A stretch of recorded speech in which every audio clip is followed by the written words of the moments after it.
This will be our first lesson in Chapter 6. It's a combination of Chapter 6, Lesson 1, and Lesson 2. We are solving one-step equations. So to get started, let's talk about some vocab. First word on your note packet is equation. And an equation is a mathematical sentence that uses numbers, operations, variables, and has an equal sign. Very important that you know that an equation has an equal sign, an expression does not. So, next we want to talk about the word solve. The word solve means to find a solution to an equation. So we are looking for a one-number answer or a solution to an equation.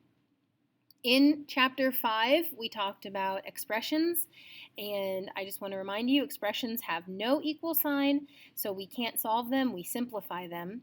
Equations do have an equal sign, so we can solve them. Just a little bit of terminology down here. Next part of our notes, it says, to solve an equation, we must isolate the variable. Just to remind you, isolate means to get that variable all alone, by itself on one side of the equal sign. So that is our objective here. If we can isolate the variable, then the opposite side of the equal sign will have the answer or solution we are looking for. Next note, to isolate the variable, we must use the inverse operation. We talked about inverse operations in class. The inverse of addition is subtraction, the inverse of multiplication is division, and the inverse of a square is a square root. We'll see more of the square root stuff way later in the year.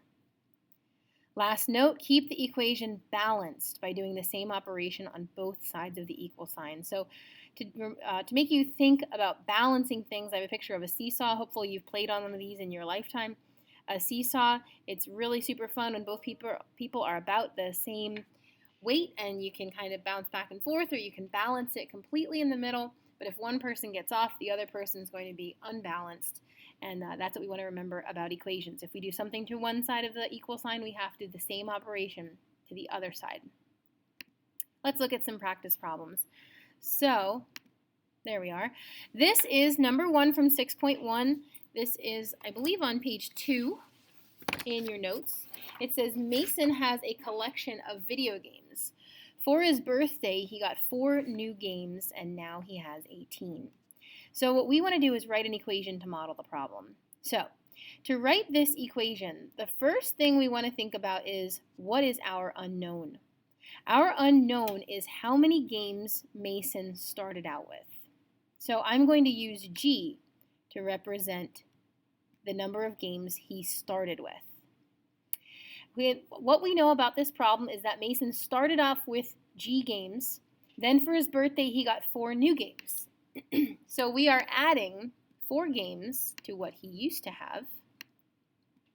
And now the number of games he has is equal to 18. So the equation that we should write for this problem is G plus 4 is equal to 18. Next part of the problem asks us to solve that equation. So, solving. I know that you probably already solved this in your head. These problems are very easy, and they're only going to get harder from here. So here's what I'm asking you to do for me. Show your work. Show your work, because if you can show your work for the easy problems, the hard problems are going to be very, very, very easy for you. But if you don't show your work for the easy problems, you're going to struggle with the hard stuff. So, in 7th grade, we use what I call train tracks. Train tracks are just 2 lines, and we put them on either side of the equal sign, so it kind of looks like train tracks, and the equal sign are going to be the pieces of the track. We do this to separate the left side of the equation from the right side of the equation.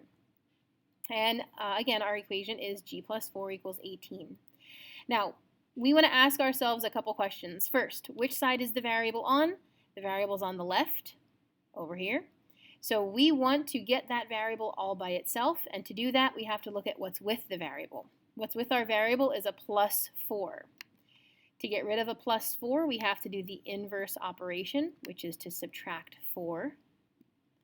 And that makes our 4 minus 4 cancel out. But to keep our equation balanced, we have to subtract 4 from the right side as well. And yes, this is the work that I want you to be showing in your notes. Now we work down. The 4's canceled out, which means the g is all by itself or isolated on the left-hand side of the equal sign. The equal sign slides down the tracks, and 18 minus 4 is 14.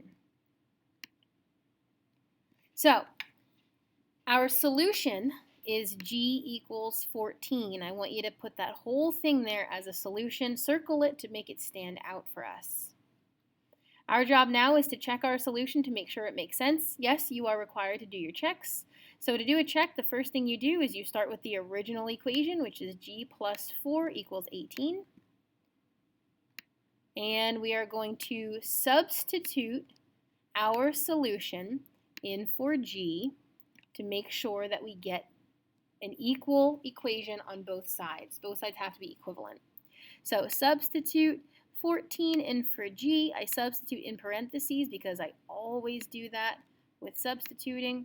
14 plus 4 and equals 18. So it's the exact same equation, just with my 14 substituted there. Simplify both sides of the equation. 14 plus 4 is 18, and 18 is equal to 18. Our problem is not finished until our check is balanced or equal on both sides of the equal sign. Last thing you're going to do here for part D is to write an answer sentence. You can write this in your notes. The answer sentence here would say that Mason started out with 14 video games. Let's take a look at number 5. We scooted down the problems a little bit. We skipped a couple. Number 5 says negative 3 equals a plus 4. So I want you to draw in your train tracks. Let's go through our series of questions that we went over last time. First question says, which side is the variable on? This time it's on the right-hand side. What's with the variable? This time it's another plus 4. The inverse of a plus 4 is a minus 4, so we need to get rid of that plus 4 by subtracting 4. We'll subtract 4 from both sides to keep it balanced. Negative 3 minus 4, don't forget to add a line and change the sign. So now we bring everything down. A comes down into our solution. The equal sign slides down the tracks. And negative 3 plus negative 4 is negative 7. There's our solution. We read this as a equals negative 7. Always read your variable first. To do our check, we start off with the original problem. Negative 3 equals a plus 4. Substitute negative 7 in for a. Again, we substitute in parentheses. And we have to simplify both sides of the equation to make sure they match. So the negative 3 is already simplified. We just have to simplify here. Negative 4 plus 7 is negative 3. And both sides of my check match.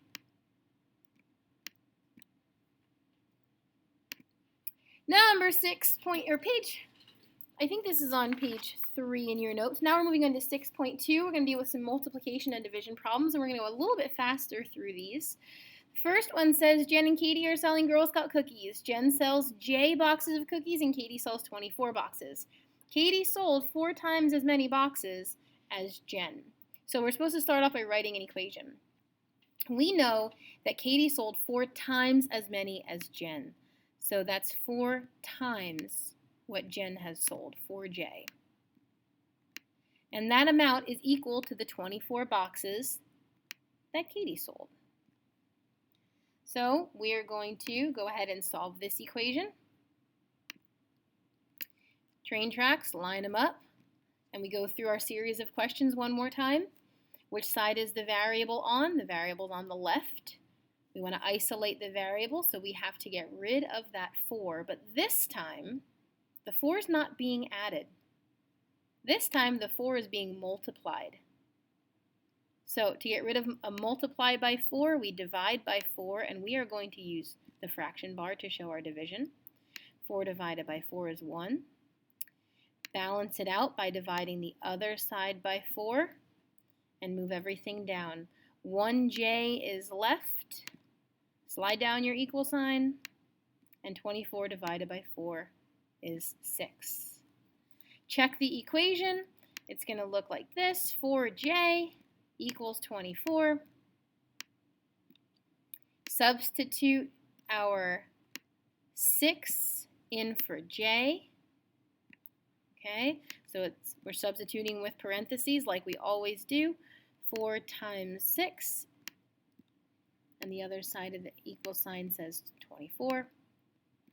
And we have to simplify both sides. 4 times 6 is 24. And the opposite side is already in simplest form. Remember, we are not finished the check until both sides of the check, both sides of the equal sign, match. There we go. Answer sentence, you can write that in on your own. Jen sold 6 boxes of cookies. One more problem I want to look at, but I'm going to have you do the check for this one on your own. This is number 6 on page 3. It says, I'm sorry, this is number 5, not number 6. Number 5. It says g divided by 5 equals 15. So always start off the same way. Draw your train tracks. Ask yourself which side is the variable on. The variable's on the left. We have to isolate the variable by getting rid of that 5. And this time, the g is being divided by 5. So the only way we can get rid of division is to use the inverse, which is multiplication. So we multiply both sides by 5. Those guys cancel out. G divided by 5 times 5 undoes itself.